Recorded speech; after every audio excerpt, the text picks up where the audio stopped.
Actress Roja cook with கோமாளி நிகழ்ச்சியை விட்டு போக போறாங்களா அப்படிங்கிற மிகப்பெரிய ஒரு கேள்விதான் இப்போ சோசியல் மீடியா ஃபுல்லாவே பயங்கர வைரலா போய்கிட்டு இருக்கு. இது குறித்த எக்ஸ்பிளனேஷனை விஜய் டிவி புகழ் மற்றும் மாக்காப்பா இவங்க இரண்டு பேருமே ரொம்ப எமோஷனலா ஒரு சில விஷயங்கள் ஷேர் பண்ணியிருக்காங்க. அதை பற்றி தான் இந்த ஒரு வீடியோவில் நம்ம பார்க்க போகிறோம். குக் வித் கோமாளி சீசன் 7 சமீபத்தில் ஸ்டார்ட் ஆகியிருக்கு. இந்த ஒரு சீசன் ரொம்பவே முற்றிலும் மாறுபட்டு இருக்குது. குறிப்பாக இதற்கு முன்னாடிலாம் வந்துட்டு 2 செஃப் இருப்பாங்க. ஆனால் இந்த முறை வந்து கிட்டத்தட்ட 4 நடுவர்கள் இருக்காங்க. அதில் ஒருத்தவங்க தான் ஆக்ட்ரஸ் ரோஜா அவர்கள் கலந்துக்கிட்டு இருக்காங்க. அது மட்டும் இல்லாமல் கண்டஸ்டன்ஸ் கோமாளி அப்படிங்கிறத தாண்டி கண்டஸ்டன்ஸ் வந்து ஃபேமிலியோட, அதாவது அவங்க ஒய்ஃபோட சேர்த்து சமைக்கிற மாதிரியான ஒரு காம்போவை இந்த தடவை கொண்டு வந்திருக்காங்க.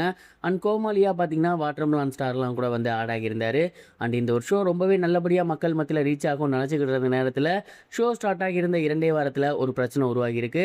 வாட்டர்மெலன் ஸ்டார் அவர்கள் அங்கே இருந்த ஒரு பெண்ணுக்கிட்ட தப்பாக பேசியிருக்காரு அப்படின்னும், இதனால் மாக்காப்பா, விஜய் டிவி புகழ், கானா வினோத் இவங்க எல்லாருமே சேர்ந்து வாட்டர்மெலன் ஸ்டார் கூட சண்டை போட்டிருக்காங்க அப்படிங்கிறது தெரிய வந்திருக்கு.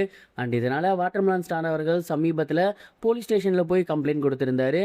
என்ன வந்து மாக்காப்பா ஆனந்த் இரும்பு கட்டையெல்லாம் தாக்கியிருந்தாரு, சட்டப்படி அவர் மேலே நடவடிக்கை எடுக்கணும் அப்படிங்கிற மாதிரி சொல்லியிருந்தாங்க. அண்ட் இதற்கு ஆப்போசிட்டாக மாக்காப்பா அவர்கள் என்ன சொல்லியிருந்தாரு அப்படின்னா, அங்கே இருக்கக்கூடிய ஒரு பெண்மணிகிட்ட போயிட்டு, எவ்வளோ நாள் நீ உன் கணவர் கூட இருந்த, இன்னைக்கு ஏன் கூட இரு அப்படிங்கிற மாதிரி சொல்லியிருந்திருக்காரு. இதெல்லாம் காமெடின்னு எப்படி அவர் நினச்சி பேசுகிறாருன்னு தெரில. இதற்கான வீடியோ ப்ரூஃப் எல்லாமே என்கிட்ட இருக்குது. கண்டிப்பாக அவர் என்னை பற்றி ஏதாவது பேசினார்னா இந்த ஒரு ப்ரூஃபை போலீஸ் ஸ்டேஷனில் கொடுத்து அவரை அரெஸ்ட் பண்ண வைப்பேன் அப்படிங்கிற மாதிரி மாக்காப்பா ஆனந்த் பேசியிருக்காங்க. அதே போல் இன்னொரு விஷயத்தையுமே மாக்காப்பா ஆனந்த் வந்து ஷேர் பண்ணியிருந்தாரு. இந்த ஒரு சீசனுக்கு நான் வரணும் அப்படிங்கிறது எனக்கு மிகப்பெரிய ஒரு ஆசையாக இருந்துச்சு.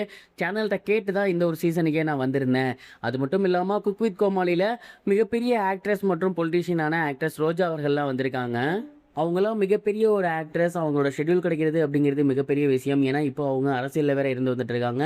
இருந்தும் இந்த ஷோக்காக, தமிழ் மக்களுக்காக அவங்க வந்திருக்காங்க. அப்படிங்கிறப்ப இந்த ஷோவை வந்து அவங்கள என்ஜாய் பண்ண வைக்கணும். பட் ஏன்டா வந்தோன்னு யோசிக்க வைக்கக்கூடாது. ஆரம்பித்த 2 வாரத்துலேயுமே வாட்டர்மெலன் ஸ்டாரால் அந்த இடத்துக்கிட்ட ஒரு சில சங்கடங்கள் நடந்துட்டு தான் இருந்துச்சு. இதை ஜட்ஜஸ்மே நோட் பண்ணியிருந்தாங்க. ஆக்ட்ரஸ் ரோஜா மேமே நோட் பண்ணியிருந்தாங்க. ஒரு தினம் அவங்களுக்கு பிடிக்கல அப்படின்னா நான் வரல அப்படின்னு சொல்லிட்டு போகிறதுக்கு அவங்களுக்கு ரொம்ப நேரம் ஆகாது.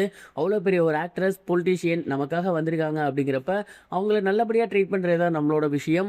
ஆனால் அதை கூட அந்த மனுஷன் சரியாக பண்ணல அப்படிங்கிற மாதிரி மாக்காப்பா ஆனந்தும் சரி, விஜய் டிவி புகழும் சரி ஷேர் பண்ணியிருந்தாங்க. ஆக்ட்ரஸ் ரோஜா அவர்களை பற்றி மாக்காப்பா ஆனந்த் அவர்கள் ஷேர் பண்ணியிருந்தது இப்போ சோசியல் மீடியாவில் பயங்கர வைரலாக போய்கிட்டு இருக்கு. அண்ட் இதற்கு முன்னாடி சீசன் மாதிரி இல்லாமல் இந்த சீசனில் ரொம்பவே வித்தியாசமாக பண்ணி வந்துட்டு இருக்காங்க. ஆக்ட்ரஸ் ரோஜா அவர்கள்லாம் நடுவர்களாக வந்திருக்காங்க. ஒரு சில பேர் இது ஏன் அப்படிங்கிற மாதிரி கேட்டு வந்துட்டு இருக்காங்க. ஒரு சிலர் பேர் வந்து ஓகே வித்தியாசமாக ஒன்று பண்ணுறீங்க அப்படிங்கிற மாதிரி சொல்லி வந்துட்டு இருக்காங்க. இந்த சீசன் உங்களுக்கு பிடிச்சிருக்கா? இதற்கு முன்னாடி சீசன் மாதிரி இருக்கா? நீங்கள் ரசித்து பார்க்குறீங்களா? இந்த ஒரு கேள்விக்கான ஆன்சரை நம்ம சேனலோட கமெண்ட் பாக்ஸில் மறக்காமல் ஷேர் பண்ணுங்கள். இது வரைக்கும் கனெக்டிங் டிவிக்கு சப்ஸ்கிரைப் பண்ணனா மறக்காமல் சப்ஸ்கிரைப் பண்ணிக்கங்க. உடனடி அப்டேட்ஸ் பெறுவதற்கு நோட்டிஃபிகேஷன் பெல்லையும் கிளிக் பண்ணிக்கங்க.